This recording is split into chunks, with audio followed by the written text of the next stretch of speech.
Yeah. Also, this is gonna be awkward. Oh wait, I thought. Never mind. I thought the next one was the rookie stage. I'm like, this is gonna be awkward. Now I guess I'm the one using Uryu today. To be fair, Uryu broken. Uryu is pretty fucked up. So, for the kids sitting at home who don't know, projectile characters in hack and slashes are generally kind of broken. For those who might not be aware. Well, that depends on the game and on the weapon. It depends. If your projectile character happens to have a speed or any sort of range, you're probably gonna be fucking good. Just so you're aware. That's what Koei has taught me. That's not what Capcom has taught me. Yeah. There's some range characters in the Capcom one, but Thank you, Wang Yu Angie. yes, thank dear God. It's funny actually. You know how I told you that I bought Token and Kiwami yesterday? Yeah, the weird. The Koei Tecmo developed Monster Hunter game that is on Vita, PS4, and PC. Go buy it. I'm gonna go mess with my friends at school who are Monster Hunter fans by telling them that. Just be like, hey, I have Monster Hunter, but it's also made by Dynasty Warriors, so what the fuck do I care? Nice, but one of the DLC things you can get for it, which I bought immediately, was if you're playing as one character, you get your one created character throughout the entire game. Also, by the way, how long until I can make Quincy War art jokes? Do it right away. But just let me finish my thought first. Okay. Since you mentioned UNG, you can buy little 2-pack costume things. One costume for if you play as a male, one costume for if you play as a female. They come in little $1 bundles. I got one that's Wang Yuanji / Xiao Yun, and the entire time I'm playing that game, I just had my Monster Hunter character dressed as Wang Yuanji. Because yes, please. Fucking waifu god tier, yes please. Anywho, so Uryu is evil right now. Yeah, allegedly. Come on, you can't package it off as him being evil. I know. But it's just so cute thing. Oh, Uryu is trying to be evil. Nah. You know how last week when we were doing the thing with Naruto the Last, and I mentioned the part where with Hinata where she says, "Yes, I'm going to go up to get married to him." Bait and switch. Yeah, that's. I was trying to think of other scenarios where that same thing happens, where the good character's like, "What the fuck are you doing?" when their friend goes off with the other person. For the life of me, I couldn't think of any. Toshiro from that one movie. But Rukia. Well, no. Oh wait, no. Rukia's being forgotten about. Never mind. Rukia was being executed, so Uryu willingly went with him of his own volition. I was actually thinking of Fade to Black. Sorry about that. I got the wrong stuff on. Well, that was Fade to Black. Fade to Black was a different scenario too. She didn't become evil. The twins kind of did a 3-way fusion and turned her into a hollow thingy. That was an intense ass scream. Yeah, we need to watch that movie again sometime. Oh yeah. Well, I was more referring to HtS6. Yes, I remember. I played that game before. Wait, indeed we did. Let's play it. Also, he wasn't kidding though with what he said about the only other base console game that was released that's easily accessible. The PS2 games are easy to come by, but a bitch to make actually work, considering all the work you have to do for it. Yeah. So unfortunately, guys, for a while, for possibly upwards of a year or more, the only Bleach games you're going to see are handheld. Sorry about that. It's just that those are the only ones that are easily and readily available to us. But we promise that we'll do the best we can with those. I thought I'd make that fucking announcement video sometime. I was going to do it Sunday, but then I was like, yeah, other stuff happening, so... Announcement for what? This is also going to come up way later, so announcement for what? The English patches announcement. Yeah. Yeah, I've been meaning to do it for a couple days now, but I was going to do it Sunday, and I was like, shit, stuff's happening today. Is it just about the patches, or was it about that other idea I mentioned at the time? Just the patches. Okay, so you're going to make that the one for the other idea I mentioned later? Possibly, yeah. You know, honestly, okay, so I know this is coming up very post-mortem, because this has probably happened like months ago. Hi, future me, how are you doing today? I hope you passed that editing class. It's it's amazing what schedule can do to yourself sometime. But anyway. By the way, Hold on, I want to do it too. Hi, future me, did you enjoy TaioCon? Do you still have a job? Didn't blow all your money, did you? Hope you still have some money in your savings. Yeah, actually, I probably will. Honestly, at Comic-Con, I spent like $300. At Cyberton, I spent like $400. I don't know how I do this. I don't know how. I know, it's called fucking boots. I'm not wrong. Yes, yes. So, yeah, hi, Future Bob. What was that about making a video? Have we done that yet? I'm starting to have something to say way later down the line, but anyway. You know, you were the one that started that. You had a train of thought before I derailed it. Oops. I do it to myself sometimes, don't worry about it. You're not the only one who goes through this bullshit. Post-mortem, hope you passed that editing class. Have I made that video yet? Just mash triangle. The lock-on will do wonders. Oh, don't run away. Yeah, you're right. Actually, I just realized this exact stage is in some of the missions in this game. They do that a lot, actually. Most of the stages are ripped almost directly. Some exceptions, mind you. The only one that I actually know. You know, no, actually, before I even finished that thought, I know I was wrong. I was going to say the only stage that they didn't do that with was the final stage, but...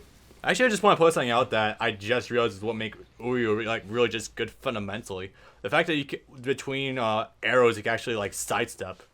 That so too. He has movement and long range control. Holy fuck! Plus, when you're in an ignition, your circle Boom. Gauge just automatically recharges, like assholes. Immediately. So even if you run out of spirit energy, you just keep mashing, spamming your circle attacks until it fills up by itself. Yep. Can you turn it up? Actually, I can't hear him for the life of me. There we go. Although I guess Uryu is just a quiet character. Yeah, it's kind of sort of Uryu right there. Also, beware of the Quiet betrayals and everything. Beware of those big enemies that he just killed, because if you're the ones that are standing, because those ones are annoying. They don't necessarily do a whole lot of... Wait, don't you have... Oh, yeah, that's right. You do have constant regeneration to that shit in Ignition. How did I forget that? Yep. Those ones are annoying, though, because they will grapple you out of a combo.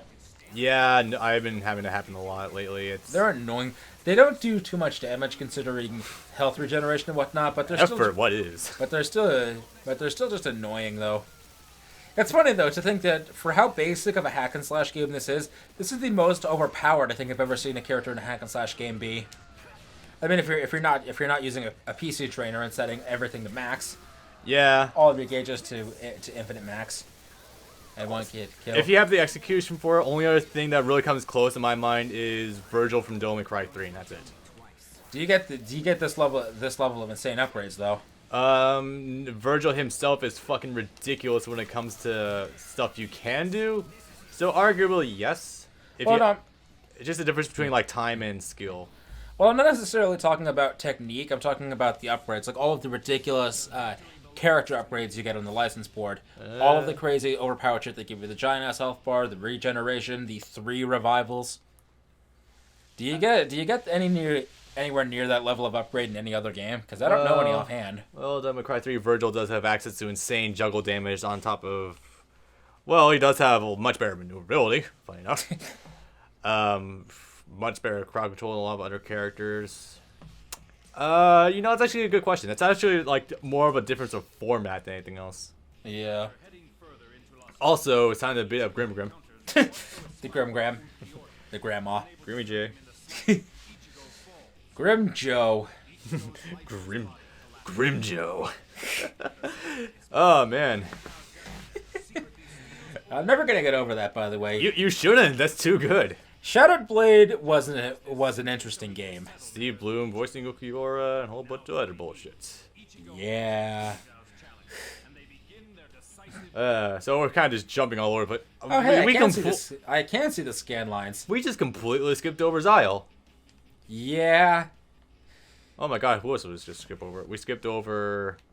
Aranero. Aranero, we skipped over him. We skipped over Byakuya completely nuking the guy that came after him. Well, Byakuya's not here yet. We're fighting Grimmjow. That happens later. That happens during Neutra. Kenpachi and... Yeah, that's right. Kenpachi and Byakuya show up at the same time. That's right. Yeah. I think about it. A good chunk of these spots aren't even in this game. No, well, actually... Technically, they do have the majority. They have 1 through 6. So they have character models in this game, but they just don't do anything. Nope, they're not even. They don't even suffer from the Versus Crusade problem of being in game in art but being reworked into other things. They're just not here. Well, yeah. But you know what? Honestly, I like that better that way. At least better to have them not be here at all, and then just have them not be here, and then have them be here, and then replace them with something else. Never forget. Yeah, I'm so sorry, Stark. Never forget Stark Tosin. Tosin's taking your job, man. Yeah, so we kind of just jumped a good chunk of episodes, so right now we're about to take Actually... I like how we're running through the desert to go take on Grimmjow, even though Ichigo just ran right after him. Apparently, Ichigo felt like taking the scenic route. Technically, from where Uryu was to now, that wouldn't have been more than about 3 to 5 episodes. So it's not actually that much of a jump. The big jump is going to happen, I guess, at post-Kenpachi. Because they compress... Let's see, not counting filler. Okay, episode 190 to 215. That's 25. And then episodes 266 to 310. They compress roughly about 80 episodes into about 14 chapters. Goddamn. Yeah. Huh. That's... not bad. I don't think I've ever seen anything do that before. Yeah. Well, I mean, with the very comparatively minor exception of Tenkaichi 3, that game's compression was something else. Oh, okay. If we're getting to Dragon Ball Z Town. Compression is story. Never forget going from Android 19 directly to Cell Absorbing 18. Never forget. Tenkaichi 2 did that? Oh no, Tenkaichi 3, that's right. Yeah. Yeah, no, Tenkaichi 3 wasn't even really meant to like tell the entire story. It was Well, no, just I know kind of like that. skipping everywhere. I know that, and that's what I like about it, because we've already done this story at least on the PS2 console alone at least like 7 times already. So if you want to skip around and just highlight the important bits, be my guest. Hell, have fun with it. I don't give a shit. Exactly. I'm just surprised at what they did cut though. I would think that if realistically show for the Android Saga entirely, I'd say start with Frieza. Do the versus Jiro stage, and then jump. Maybe if you're gonna jump to Cell versus Piccolo in 17. We're not playing favorites, are we? Personally speaking, the things that are important. Cell's introduction, yeah, but the first time you really see Cell in all of his glory. Yeah, personally speaking, I would compress the Android Saga to just 2 fights. Literally just 2 fights. 19 and 20, and then 17 and 18 beating the shit out of Vegeta. That's it. You don't have to go that far. You can just have 18 beat the shit out of Vegeta. Well, no, Android Saga is cumulative with the Cell Saga. Yeah, well, it's technically separate, but it's more or less always just bundled into one, where anyone's really talking about it. Okay, the entirety of the time that Future Trunks is there. If you want to get super technical. Maybe. I mean, Future Trunks didn't jump until like halfway through the Android Saga anyway. He showed up in the beginning. No, he didn't. Well, Frieza. That was the Android Saga. That was after Pilaf. That was Android Saga. That's actually not true. That was post Pilaf. The 3 episodes of filler with the driving and whatnot are still technically Android Saga. Trunks actually had his own arc. That was only like 3 episodes though that he was there with Frieza. So that's not technically an arc. Funny enough, DBZ or Funimation, when released in America, actually compressed onto 6 episodes on 2 DVDs. Huh. Not kidding about that. Well, technically they released with the orange bricks. Technically they released Pilaf, the bit with Frieza, and the entire first part of the Android Saga up until Cell's arrival. Also, I love how you're confusing Pilaf with Garlic Jr. right now. Yeah, that guy. That guy. Yeah, don't worry. He's the only character in the entire show that actually wished for immortality. Don't worry about it. And he did all of nothing with it. Yeah, they compressed all of that into one DVD box set. Yeah, basically. It's amazing. The 4th one. With Trunks on the cover, funny enough. Yeah. Oh, hey, we're finally here. Now, while we were talking about DBZ, Ichigo was taking a little side tour, and oh my god, Grimmjow's already awakened. You know what else is funny about the IGN review is that... Took you long enough. Fuck you, man. Then again, we still don't really know if you can actually fly in this place or not. Another thing that's funny about the IGN review actually is that when they were talking about the graphics portion of it, they were saying that the game occasionally shows personality with the red pillars jutting out of the sky. I don't know if out of the sky? Jutting into the sky, rather. Oh, jutting into the sky. I was like, there's tops of these things. Yeah, I don't know if this stage would be the stage I would go to when talking about this game's graphical prowess. Yeah. Also, this probably sounds strange, but I would probably actually say that Soul Resurrection is probably technically the best Bleach game we've ever received, but that we could also argue that with like Soul 7. 7? Yeah, well, yeah, Heat Soul 7 actually, because it's a very fucking good fighting game. For as much problems as it was giving you. Yeah, no, the gameplay is still good. Really? Yeah, I'm not gonna discredit that. Also, fun little note: take note of what Ichigo's match looks like in this. I swear to God, I want that as a battle damage outfit. We technically do take battle damage in this game. Yeah, but it doesn't show up on his mask. But does it? I'll look into that. Actually, yeah, I think it does. If we do it later. I am so sorry if I got that wrong, people. I'll have to look into that. Mind you, it doesn't really matter though because nothing's gonna damage us enough to notice it. Well, yeah, I mean, just in general. Also, hello trailer shot. The only American trailer that this game ever got just opened up with this. Because we can't be showing no spoilers. Uh, Also, thank God Grimmjow doesn't look nearly as horrible here as it did in Heat to Soul 6. Fuck that noise. Why? Can you just flash that lost screen here for a second? Because I need people to remember that. So beautiful. Oh my God, you got hit by that. And it did all of dick. This is Exactly, stage 3. This is stage 3. I'm level 175. Yeah. Also, should probably just quickly highlight stuff that Ichigo gets when he's in Ignition. His Getsugas got a lot bigger, as you can probably tell. Range buff. Range buff. He actually. This gets bigger. That gets bigger. I You think spend a lot more time doing this. You mash it, but you get a lot more out of that, as you can see. Yeah, that one attack he did against Byaka. Yeah. Well, not really against, just a defensive maneuver, funny enough. You want to let that Getsuga turn into a rip because you're about to run out. Yeah, just give me a sec. Yeah, you'll have no time, don't worry. Just rip L2 as soon as you stand up. There you go. Because it does damage. Battle damage. Cool. The effects in this game are amazing. Man, it's strange how this game is both great graphically and terrible at the same time.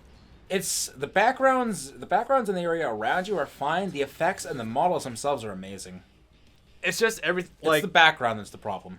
It's kind of the problem I have with Raging Blast. Technically, it's like the best looking Dragon Ball Z game out there, but some of the effects are so bland to look at, you just don't really give a shit sometimes. I think the attack effects in this game still look pretty good, though. No, it still look good. I'm just saying that, like, in, like... What do I compare this to? Shit.